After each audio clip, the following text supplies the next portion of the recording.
This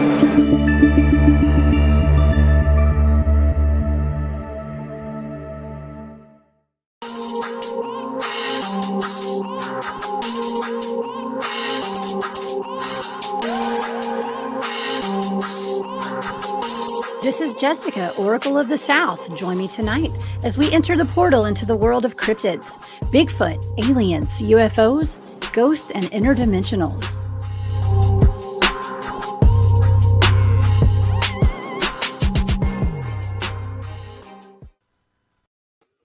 Hey y'all, welcome into the portal. I'm Jessica.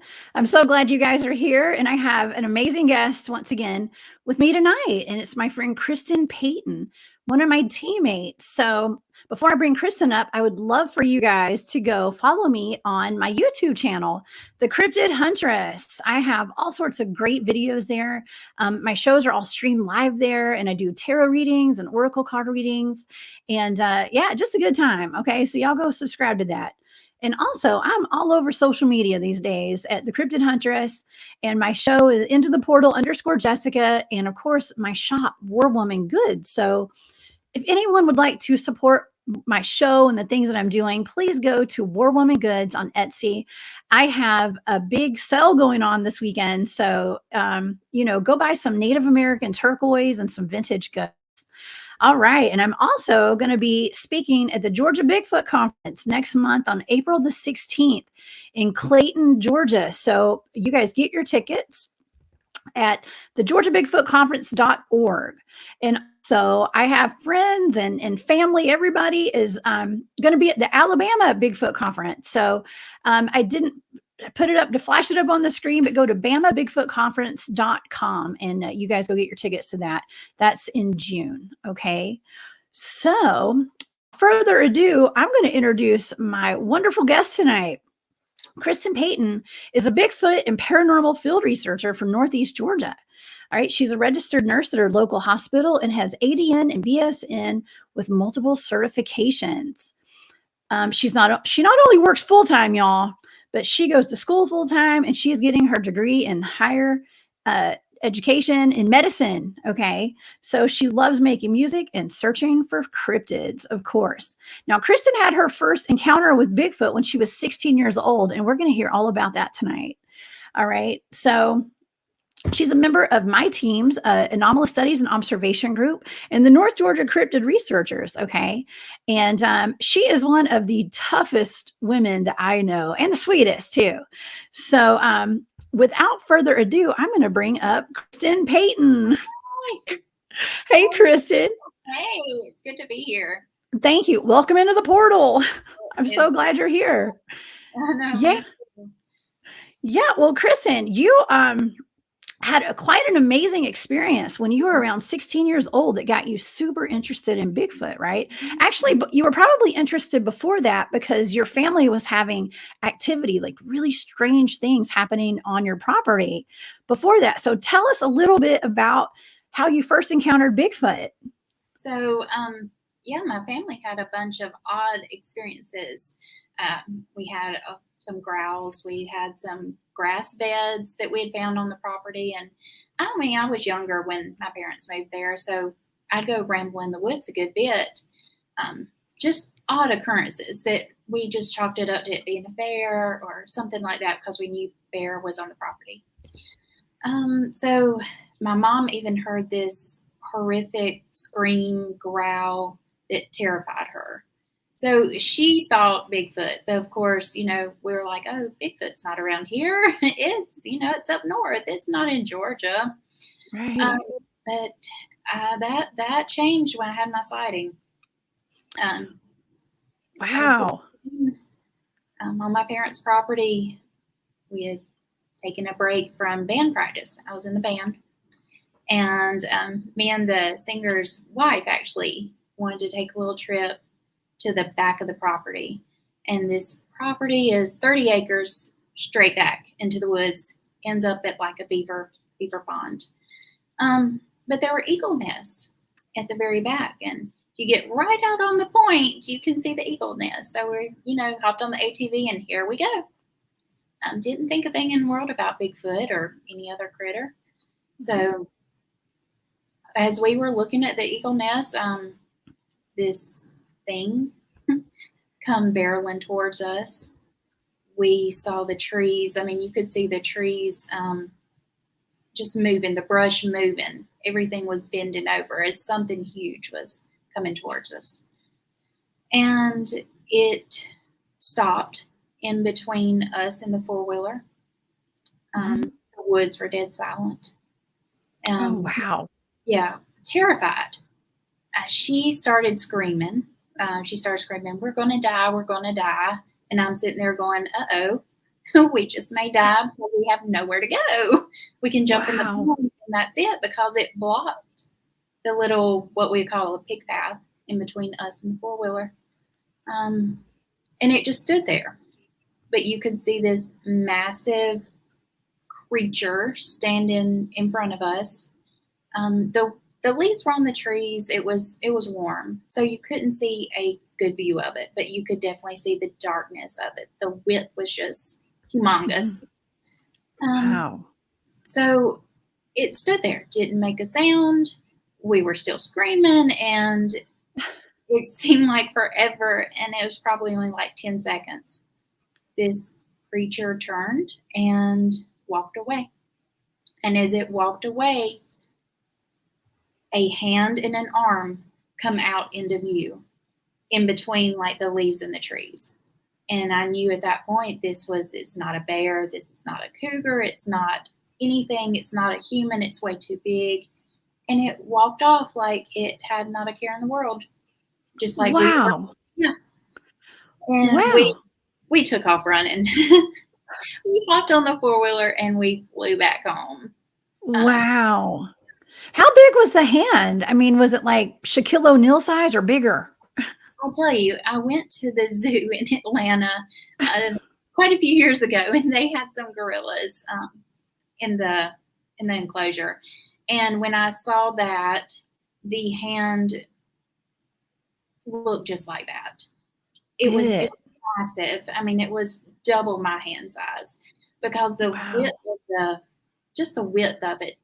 I mean, it looked like it could probably pick me up with one hand and just toss me. No trouble. Wow. So I can't say, 100% I saw a Bigfoot, but I don't know what it would have been. Right. Right. Was your friend okay after this happened? And, because I know you might have suspected there was a Bigfoot on the property, right? Right. Yes. Yeah. I mean, we always kind of like, but we were like, no. But after that sighting, we definitely knew it was a Bigfoot on the property. And it took her a long time to venture anywhere outside of into the wood line. And I was 16 at the time, and she was probably, I'm guessing, 45. So a lot of people are like, oh, you were just a teenager in the woods and you got scared. No, there was an adult with me. And it was quite scary. Wow, that would have been terrifying. Now, what did your parents say when you got back to the house? And so we had two opposing views. My dad's going, you saw a bear or something else. My mom was like, I knew it. I knew there was a Bigfoot. She was like, oh dear, we're glad you're still alive. So we spoke with quite a few neighbors, and they've actually had sightings as well. So, oh, wow. Yep. So I'm like, I told you, I knew what I saw. Yeah. So that got you interested. Now, how soon after that did you start really looking into it and talking to people in groups like BFRO? I'm guessing it was probably about 6 years later.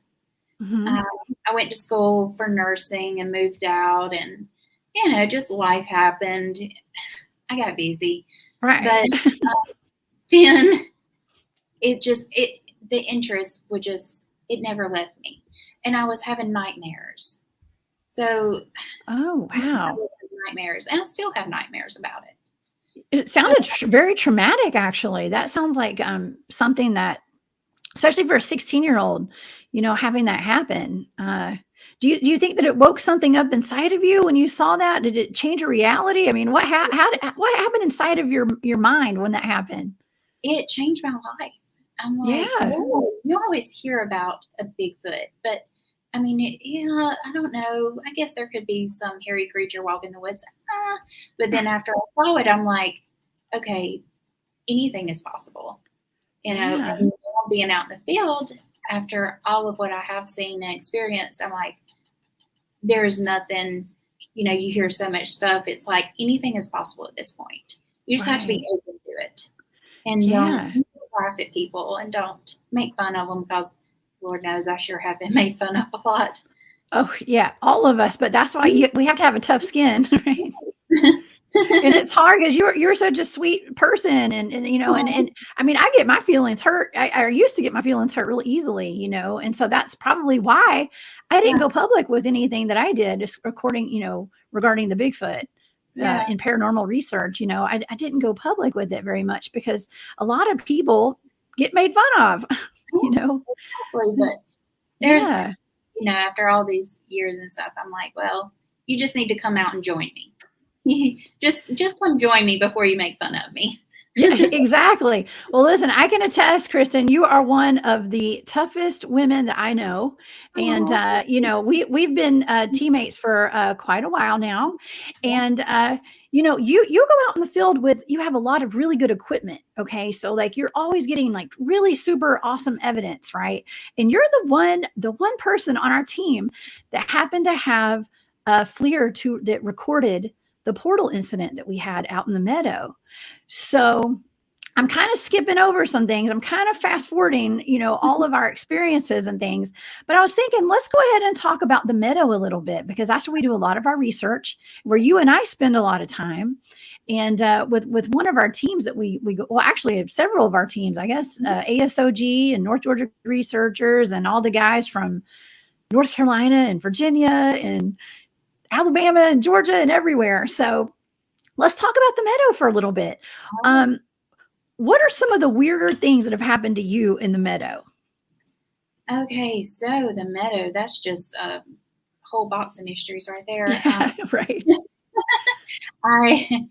Well, one thing that out there that I've experienced that I have not experienced anywhere else is I hate to call it chatter, but that's what it is, where you're hearing people, what sounds like people speaking, and there's no one there. You really cannot pinpoint where the voice is coming from, but it sounds like two people carrying on a conversation.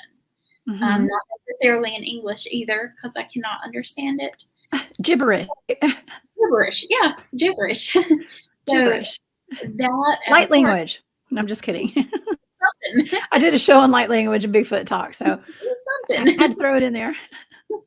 But that, and of course, the portal was probably the most epic night ever. Yeah. But just odd occurrences like seeing my team member become confused as to where he was at, watching him just discombobulated on his location. And also that occurred in the same area where the portal was. But a lot of happens there in that area. A lot of flashes of light that I cannot explain.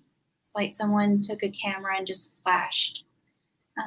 There's no origin to it, but it's there, and then it's gone. Yeah, just out of nowhere, almost like it came out of a portal. I'm just kidding. Yeah. Right.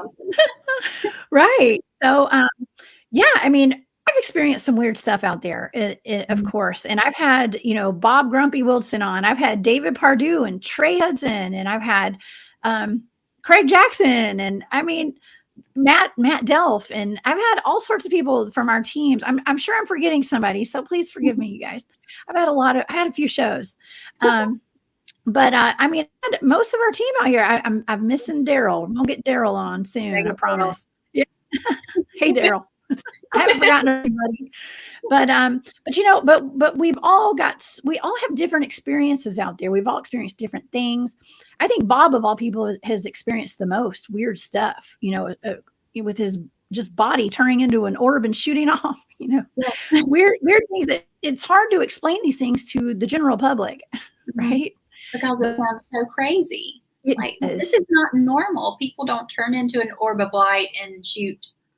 Right. hundreds of feet in a matter of a split second or two. Right. Well, most people don't, but we're not most people, right? So, um, yeah, but you were there that night when David told us the whole account about how he was you and him and Terry Wendell. He was on my show as well. So Terry from Rock Hill Bigfoot, you guys were sitting together. Am I correct? And something really weird showed up in the meadow, and it was like a box, right? Yeah. And so tell me a little bit about what happened from your perspective. So from my perspective, before anything out of the ordinary happened, we were all noticing these flashes of light in the woods. It was like big balls of light that would flash, and you would see nothing else. Mm-hmm. And then also I was picking up on what I was thinking was possibly a couple of our teammates in the meadow, mm-hmm. which I later found out it was not our teammates. Still not sure exactly what or who it was. And all this is unclear. So I'm not seeing a lot of detail, but I am seeing a good bit of the heat signatures. Mm-hmm. But David, he's like, hey, take a look at this. I hear him and Terry speaking back and forth. He's like, yeah, I'm not sure what I'm seeing. And I'm still looking at these two unknown figures in the meadow. I'm not sure what that is either. And then David's like, hey, come check this out with your FLIR. See if you're seeing what I'm seeing. Make sure it's not something wrong with my FLIR. It's like, mm-hmm. Okay. And as I'm looking and scanning, he's like, check this area out. And I'm like, I don't remember that being there. What's that?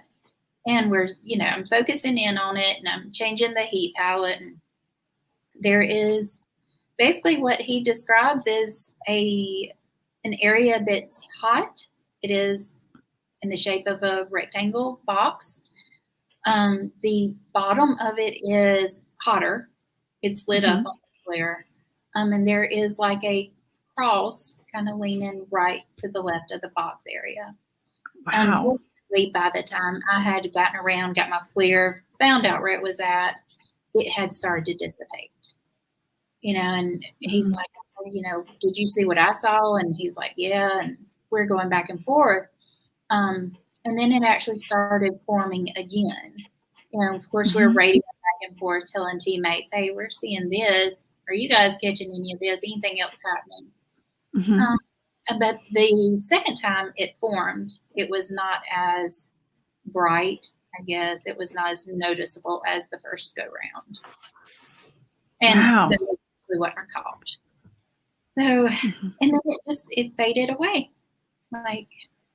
And we decided to go find out a little bit more about what was in it. Yeah. Like, what is this weird square that just showed up? Being an open field, wasn't supposed to be anything there. And so you guys sent some teammates over, right? We did. David and I hung back and stayed in our positions while we had some of our teammates, see if we could figure out what this box was. And as they got closer and into the areas, we guided them into the box, portal, whatever you want to call it, they disappeared. Wow. They faded away from the screen. Yeah. And it was freezing cold outside. So there was no leaves on the trees, no foliage that would cover them up. And it was a very open area. But they faded completely out of sight. And you can actually hear David on the FLIR saying, did they just disappear? Yeah. And I don't see them anymore. But they completely went off the screen. They did. And as they come back out, you could see them reappearing. That we cannot explain. I've not seen that before. Well, did it take you a minute to figure out what was going on? That was really weird. They must have gone behind a tree or something. Yeah, because I was like, but all three of them, they all disappeared. So I knew it wasn't just someone stepping behind a tree. And you can see tree structures on the FLIR. So you can see the outline of trees, but they were just gone. They literally I still don't know what happened. I still don't. That's right. Well, I've talked about this incident quite a bit on my show, and I always get asked, well, where's the evidence? Why do you guys not show the evidence? Well, we have the evidence. We have the video. It has not been released yet, right, Kristen? Right? No, not yet. Not yet. But Not yet. not to say it won't be, but it just hasn't yet. Now there is a still shot of it in our friend's book, Trey, who's part of our team. So if you guys are interested, we'll put some links out there. You guys can access his book, and but trust us, it happened. There's a lot of witnesses, and I brought just about every one of them on my show so far. So it's very interesting, and so that's not the only place you do field research, Kristen. Like you do field research all over the place, right? And so without giving locations away, tell me about some of the other places you've researched. So, of course, in my own hometown on my parents' property, I researched there, as well as I travel through South Carolina and North Carolina as well. So I stay along those few states. I haven't ventured up to Tennessee yet, but I'd like to get up there one day. I hear they have a lot of Bigfoots up there. We'll have to go make a trip. Sounds good. Yeah. Well, okay. So recently you sent me and a lot of the people on our team some really awesome pictures from some evidence that you gathered at some property that you guys have, right? You did some casting of some prints and things like that. And I know you brought those to show us tonight. So I was going to pull some of that stuff up so we could talk about it a little bit. Sounds good. So let's see. Now I've got some tracks. Now tell us about this and where you found this. All right. So this is actually on my parents' property that was found close to where I had my sighting, completely off of a path, not on a road. And it was found, and actually we found quite a long track line, but that seemed to be one of the best prints. Wow. Quite large. Now, is this the print that you took a casting of? Yes. Look how big that thing is. How many inches was that? I want to say it was 17 inches long, right at 17. Wow. Yeah. It looks bigger than that, too, just from the picture. It looks so huge. I mean, 17 inches is really big. Yeah. And I thought I had big feet. I wear like a 10 and 11, okay? So here, and my little hand looked like a little midget hand up against the... You must have little hands. I'm just kidding. That's a big print though. That is a huge print. And you sent a side view too. So that way you could actually see the toes. You can actually see the toes. The second casting. So we got a couple castings off of that single print. It was actually quite deep in the ground. Wow. Yeah. Oh my gosh. Well, that's a great cast right there. Now, do you do a lot of casting and stuff? Because I know that we don't really do a whole lot of that when we're out in the field because we have so much other weird stuff going on. We don't have time to cast. I actually don't. That was one of the first castings I ever did by myself. I know our group we've done a few of them, but that was probably the first one I've done solo. And I was quite happy with how it turned out. It didn't break, and you can see a lot of the detail. Now you need to autograph it and put it somewhere, okay? Because that's your first. That's a good cast, okay? Put it on eBay. No, I'm just kidding. Now these are some toe prints, right? Yeah, that was found the same day that I casted the other print. This is on my parents' property as well, right at the creek bank. Yeah, I was trying to find more prints that were in sand. Hopefully they would, show up a little bit better. And I come across a small track line. And as you can see, it's 3 inches wide.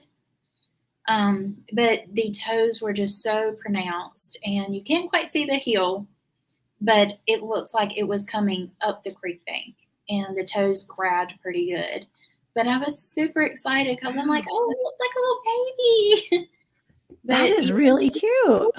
So I'm like, okay, is this big print? Is this mom? And is this baby? I'm not sure. Yeah. Wow. How many do you think are on your parents' property out there?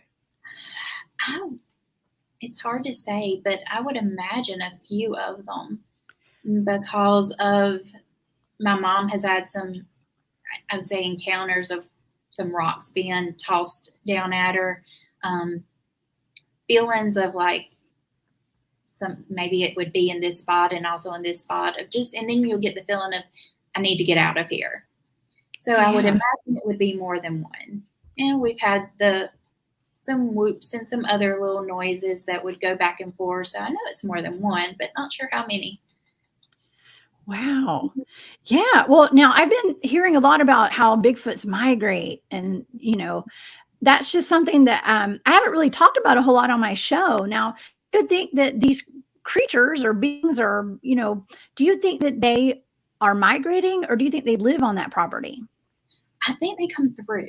I don't think they live Yeah. there, because it's like I know when we actually lived there, and when I lived there, it was like you would have a lot of odd occurrences grouped together, and then you would Mhm. go a year and nothing would happen, no growls, no nothing, and then here it would come again. So I do believe they come through the area. I don't believe they live there. Yeah. Maybe they're following food source. Not Mhm. That's my thoughts on that, because there would be an abundance of wildlife, and then you would not see any deer tracks, nothing. And then you would start Whoa. seeing the wildlife come back in the area, and then it would be like something would clear them out again. So I'm thinking Wow. they're following food. Yeah, that's really interesting. Now, getting into the whole Bigfoot phenomenon, okay. So I know you and I both have personally witnessed a lot of weird stuff, and and my personal belief is that Bigfoot is interdimensional, okay. And there are people that disagree with that. Mm. How do you feel about where Bigfoots are going? Do you think that they are, coming and going through dimensions? Do you think that they go into a cave, or they have a little bedding spot? How do you feel about that? Because you've had a lot of experience with, Bigfoot sign. In one way, I feel that maybe some of them are interdimensional. What I think my group and I have spoken of is like what we call hybrids. Then I also believe that there are some that are strictly a Bigfoot type creature, just because of their actions, of what they leave behind, and then these other creatures that you will follow track lines and then the tracks disappear. It's like they just stop. You can no longer track them. I've Mhm. noticed that eye shine is a little different. Yeah. Behaviors are different. So whether they're different species, I'm not quite sure, but I do believe you have maybe a hybrid extraterrestrial type Yeah. of a Bigfoot. I'm not even quite sure what to say. And then I you have yeah. blood Bigfoot. I mean, I've gotten to where I'm thinking, well, maybe it's just us that are not seeing them. Maybe there's something they can do to where our eyes don't detect the color that they are, or their fur or something. I don't know. I tell you, it's weird. It's really It's very weird. But yeah, it's like the more that we're out there and studying, the less we know, kind of in a way. But you and I have, you've got a lot of experience with Bigfoot. But when we go out to the meadow, for instance, there's not a ton of Bigfoot activity out there.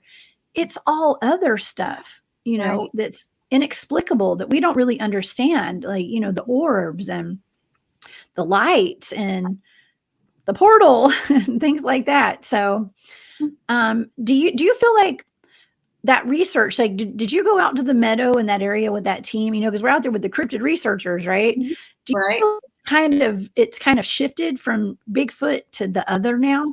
Oh yeah. Yeah, very much so. I know it's some Bigfoot activity, of course, when I first started going out there with the group.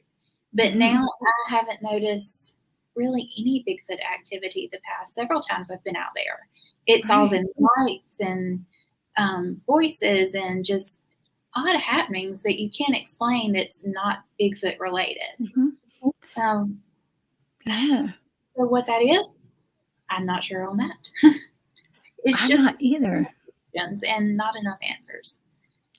Yeah. I heard a wood knock the last time we were out there. I heard one really loud wood knock, and that was it. Which, That is yeah. true. How do you feel about wood knocks? Do you think it's actually a Bigfoot taking a stick to a tree, or do you think it's something else? I'd like to say it's a stick to a tree, but knowing it how I've actually hit trees with sticks, they don't always have the same sound. Is but it seems like wood knocks, they all have the same pitch, everything. So I'm Yeah. wondering, are they somehow making sounds with their voice? I've also heard rock clacks. they'll hit rocks together. Yeah. But some of the wood knocks I've heard, I'm like, there's no way two rocks getting together could make that loud of a sound. It's like the crack of a bat. It is really loud. We got to think about how big these things are, and that Mhm. they're going to have like the acoustic ability of something way bigger than us. Like if we whistled or we whooped or did any kind of, a lot of people think that it's a mouth clack, like something with their tongue. It's like a tongue clack or something. So And I think that's probably possible. yeah, it is. Well, I wanted to show some more of your pictures. So, you always have the best thermal evidence and stuff and the FLIR. So is this on your parents' property? Tell us a little bit about this. So this is actually towards the lake. It's actually off of my parents' property. On the other end of the county, matter of fact, it was the first time I used my FLIR with my recorder. Mhm. And just happened to, we were going down the road at night for the sole purpose of me trying out the FLIR, getting used to it. And I come across this, whatever it was, and it was huge. And it was standing a good ways back up off the road, in the brush, in the woods. But whatever it was gone. We started back off going down the road, and I'm like, no, back up, back up. I saw something. And at that point, I didn't realize exactly how large it was until seeing humans on the screen. Humans look a lot smaller at that distance. But whatever this was, it was large, and it took off pretty quick. Wow. And that was your first time trying that thing out? Yeah. And yes. Yeah. And that's several shots I have from a video. In the video, you can see a little bit more movement. It looks like it moves, and maybe the mouth moves because you see a elongation on the face. It's like, oh no, she sees me. What is happening? Yeah. Oh my gosh. Well, you have a lot of tree structures on the property out there. And you guys, this is all in Northeast Georgia. Okay. So Kristen lives not too far from the Georgia Guidestones, everybody. So if everybody knows where the Guidestones are, and, there's a state park in the area that, a lot of Bigfoot activity up there. Okay. Let me just put it lightly. It's a little bit of Bigfoot activity out there now, but you have a lot of tree structures and things that humans probably are not doing this. Okay. Yeah. Right. So, this is one of the smaller tree, formations that you had to show us tonight. Tell me about this, and because it looks like a teepee, right? Right. So this is actually on another family member's property, in the same county where I live at. And it was found by them, and they were like, you might want to come check this out. We've never seen anything like this, and we don't think it's natural. So, of course, I'm grabbing my boots and let's hit the woods. Are you the Bigfoot expert in your family? Well, I believe so. I get down there and I find this. And of course, when we find structures, we always look for how it could have fallen naturally, or if it's smaller, could someone have placed it? But these here, they're quite heavy. These are quite big trees. They're quite heavy. So I don't think anyone would have just piled those up in that arrangement on their property, and for what reason? It's perplexing. I don't know, but a lot of times people will have things on their property and they don't pay it any mind. They don't even think twice about it. They're like, oh, wow, a storm. And a storm could knock trees over like that. Yeah. Let's be very clear. Storms, wind has a weird way of doing stuff, right? Oh, yeah. However, Mother Nature's weird, but Bigfoots are weirder. Okay. So and we have things like this. I mean, what are the odds of trees falling like this naturally? What are the odds? Yeah. And you could not find where they come from. It's not like you could see, oh, this just was drugged 2 or 3 feet. We could not find the base of where it come from, or wow. So it was just, it had to be in place there. Okay, what did the bottoms look? What did the base look like? Was it ripped up, or was it? It couldn't have been a clean cut, right? No, on the tree. It was not a clean cut. It was like a break, similar to like how it looks at the top of the picture. That one that you can see the end of it. Oh, wow. So the end looks similar to that. So it's not like someone come in and cut it off with a chainsaw, or Yeah. it didn't look like it just fell down because of rotting wood. It actually looked like it had been pushed over or pulled up or twisted off or something. Yeah. That is just wild. And now you have a smaller, thing here. Now, are those trees wrapped around, like tied in a knot or something? What is that? What's going on here? Yeah, they're just kind of leaning. The branches are just catching each other. And the tree on the left is actually, the root ball is with it. You can see the bigger tree and then the smaller tree underneath it. And that is actually together in the root ball. And Wow. we can find where that come from. And that is on my parents' property. But that was drugged from somewhere, not sure where, but we cannot find where it come from. Wow. So you have that one that's just leaning over that looks like it's been pulled. That other one's drugged, and up against the other tree, somehow it's almost like intertwined at the top. It's too tall for me to see. So yeah. What I find really interesting is that this happens on other family members' properties as well. Now, do you guys all live within, 10 miles of each other, or how far do y'all live from each other? probably 15 to, I would say 15 miles. Okay. Interesting. Very interesting. I wonder if there's some of the same Bigfoots that are on your property, if they come visit. Now, this is interesting too, because this tree looks like broken. Yeah, and twisted. Oh, and it's twisted. It's twisted up top. It looks like it has been pulled over and actually twisted to where it's broken off. Wow. That was somewhat of a fresh twist as well when we found it. And it was pretty high up. It was probably about 8 feet up in the air, that twist is. I mean, what kind of force would it take to twist a tree like that? I mean, when a tree falls, it doesn't twist on its own. No, right? not like that, because it had been twisted actually a few times. And no other trees in that area were damaged, because of course we always think, oh, wind. Wind can push over and twist trees, but there were no other trees damaged. And that was actually in the area where I had my first sighting at the age of 16. I wonder how many trees are like this in just our national forests and all over the country and all over the world, really, that are like this, and nobody really pays attention to it. People don't think to look up high. No. But that one was actually bent all the way over and touching the ground on the other side. So that's an amazing find. Now, that was on your parents' property? It was. Yeah. Oh my gosh. Wow. Now, this is really cool too. Yes. Where is this? Now, this is in North Carolina. Oh, right. Yeah, that was a really cool structure. And yet again, another of the wind could have possibly, but I don't think so.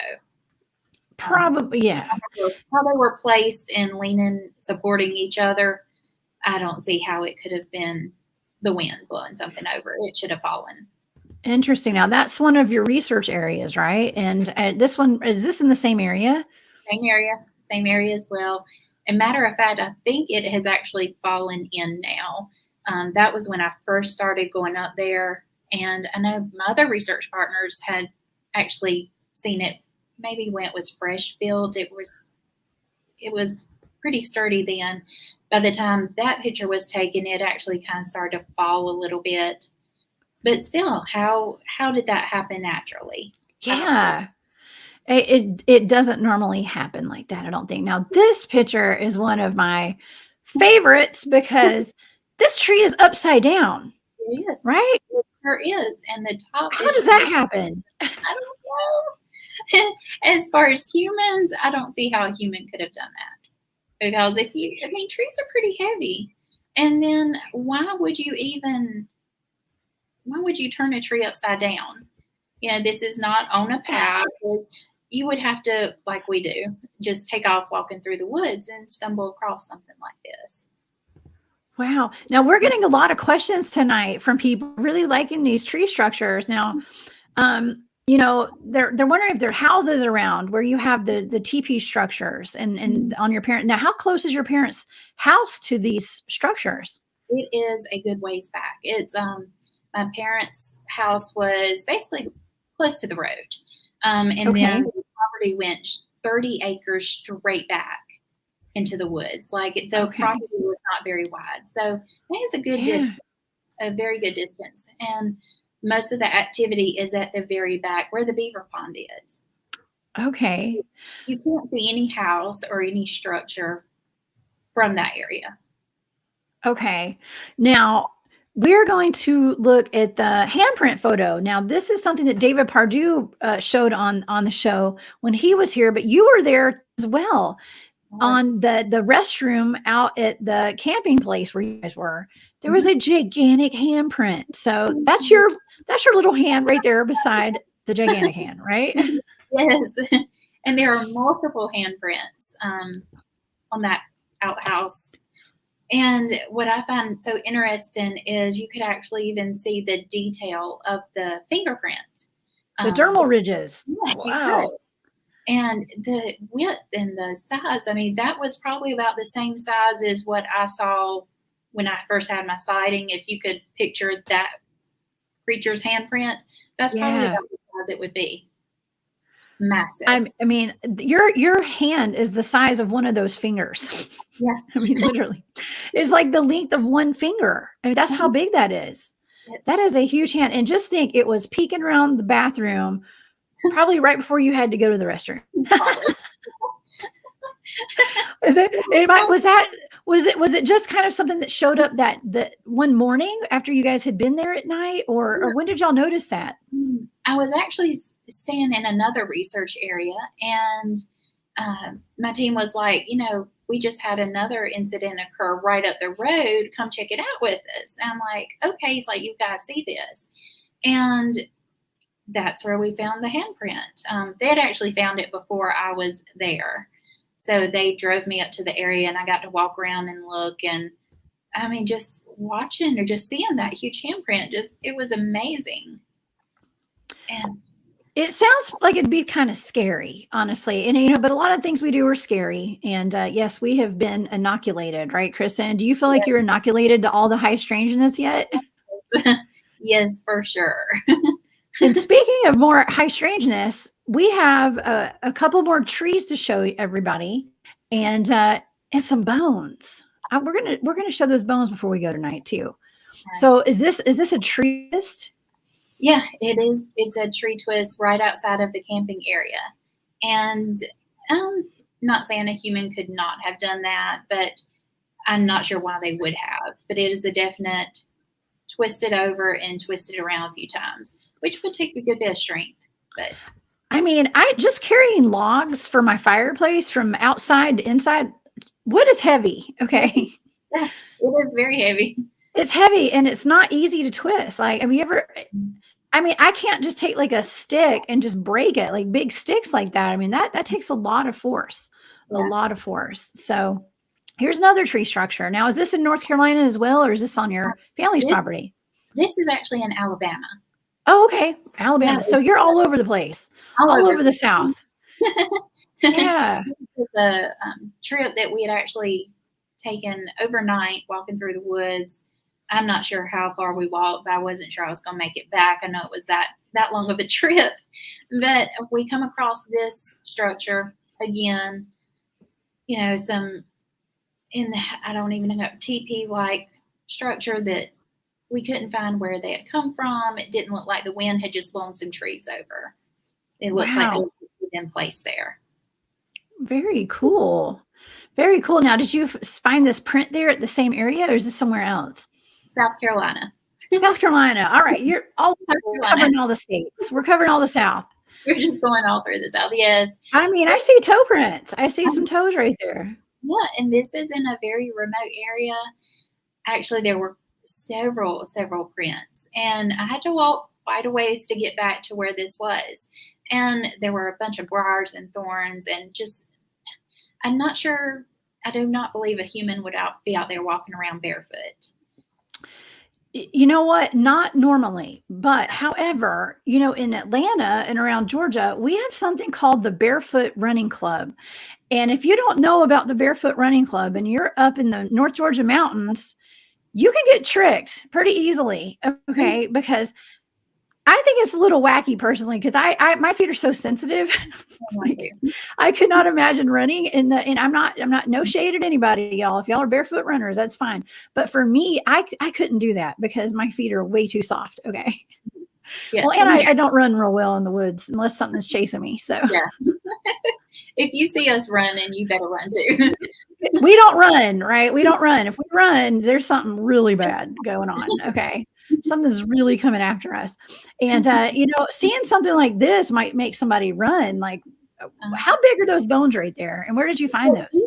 These are actually really small bones. I went with another research partner, and they had a report of sighting. So we actually stopped on the side of the road where someone had seen one. I think it was crossing the road, and it's by a creek. So we're walking and look down at actually the exact spot where the sighting happened, where it crossed the road.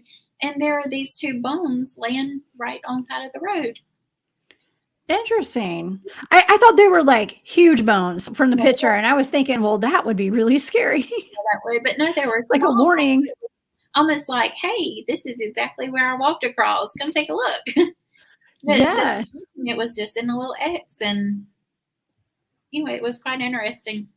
That's awesome. Now, Don's in the chat tonight. Now, Don is one of our teammates. Hey, Don Tart, and he just came back from, I guess, South Carolina. Is that what we were just talking about? Yep. So, yeah, you recently been out with Don, right? I know he was with us out at the meadow a couple weeks ago. Mm-hmm. And so not only does Don like to do, Bigfoot, explorations and all this other stuff, but he likes to go ghost hunting. Now, have you been ghost hunting with Don? Do you do ghost hunting, Kristen? I've been once with him, and that was interesting. What did anything exciting happen while you guys were out? I caught a whistle on the recorder that we didn't hear at the time, but playing back the recording, it was quite a eerie whistle. Don actually says you can hear him saying on the recorder, "They're here," and then you hear a whistle, and it's like, wow, they responded. And we had some odd FLIR footage as well. But that was actually at a massacre site in Georgia, South Carolina. So that was wow. Yeah. Now, do you think that places that have a lot of trauma that have happened there, like a massacre site, do you think that has a lot more high strangeness than a normal area that, like our backyard or something? How do you feel? How do you think? How do you feel about that? I do believe that energy, it does stay. Yeah. And so, of course, when something bad happens, I do believe energy is left behind. It leaves an imprint. I think so too. I work at the hospital, and we see and hear some odd things there. We have a lot of bad stuff that happens there. A lot of bad, a lot of people pass, and all the emotions. And I do believe it leaves a print when they do pass. Oh my gosh, yes. And there's not only, I brought up ghosts, right? We've experienced other things in these woods, right? That aren't just ghosts and aren't just Bigfoot. Could be aliens, could be trolls, right? Yeah. Could be little people. I mean, David Pardue has video, and Matthew Dell, we've got videos of little people running around the woods. And there was one night where, I know we just have a few minutes left tonight, Kristen, but I would love to show this picture that we have of some little thing that might have been stalking you one night, right? Right. And first of all, we got to say this picture is copyrighted by Dave Mosier, correct? Yes. Okay. Well, it may be a little hard to make out for some people, but tell us what this is, Kristen. So this is a little, we have nicknamed it the troll, on the side of a tree. Not sure if this is some hair up top, but you can actually see his little head and his eyes, and it looks like his little arms around the tree. And it was very odd because this is actually another still from a video. And on the video, you can actually see it as the thermal hits it, it kind of swings back around the tree as if it's hiding from it. And then it comes back around as you pan off of it.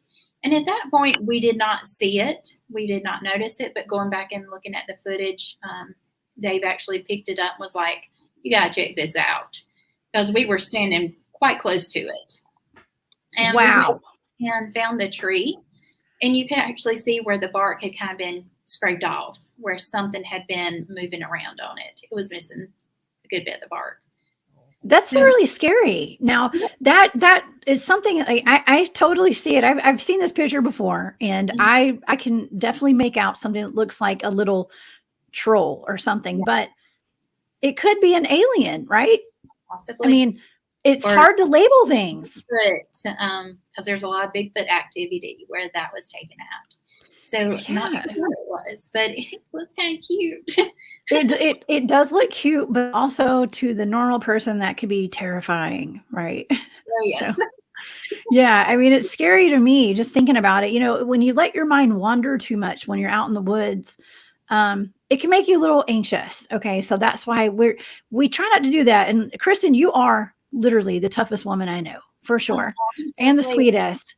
Now, do you have any advice for people? You know, I've only had 2 other women on my show. Okay, I don't know. I think the Bigfooting research field is very saturated with a lot of men, and you know, but a lot of women are out there too, right? Do you have any advice for? I'm not just going to say particularly women, but for anyone who wants to get out and do some Bigfooting and paranormal research out in the woods. The main thing is just keep an open mind. Keep your eyes and ears open. And don't ever look at something and say that could never happen, because trust me, it can. Yeah. Yeah, because too many strange things have happened that I've seen and was like, that's not possible, or I highly doubt that would happen. And then here I am out in the woods experiencing just that I said was not possible. So always keep an open mind. Yeah. Do you think that's one of the a big component of getting a team together? I mean, what would be your advice for getting a team together? Like, what kind of people would you put on your team? I know you've got a team, but if you were assembling the perfect Bigfoot research team, what kind of people would you put on that team? Oh, wow. As someone that, of course, is interested, another quality would have to be that they're outgoing. They don't shy away from the unknown. They don't get scared easily, because you sure don't want your research partner running off and leaving you in the woods. Yeah. Or if the tough gets going, you want to be able to run faster than the next one, right? So I'm just kidding. I'm kidding. We never run off and leave anybody out there ever. But yeah, we just have a really good time out there, and we have a great team, and I wouldn't trade our team for anything. And everybody is so cool, and it's just a lot of fun. Now, do you have anything planned for the future? Are you going to be going out in the woods more? And how do your parents deal with having Bigfoots on your property? Are they cool with that? Yes, they love it now. They're really in it. Yes, and matter of fact, my parents they don't even want to sell the land because it's maybe has some mystery to it. So they're quite interested in it. But yeah, out in the woods, this semester in school has kept me pretty busy, and work has kept me pretty busy. So hopefully this summer we'll be out in the woods a good bit more. You are very busy, and you know, we're all busy, but we always seem to find time to get out in those woods, right? Yeah. Yeah. Very important. Yeah. Well, Kristen, thank you so much for being here. I have about a minute left. And is there anything else you'd like to say to the audience before we go tonight? Because we have 1 minute. Thank you for having me, and thank y'all for listening to me. Maybe I'll see you out in the woods someday.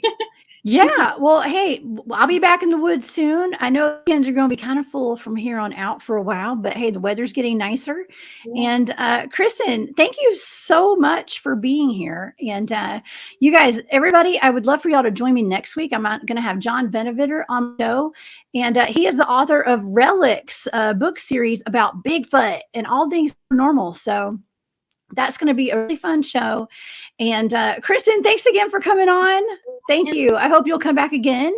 Yes, and I'll see you out in the woods soon, I'm sure. I will absolutely see you out in the woods. Okay. So until next time, everybody, thank you all so much for joining me tonight. And I will see you next week. Thank Bye. You.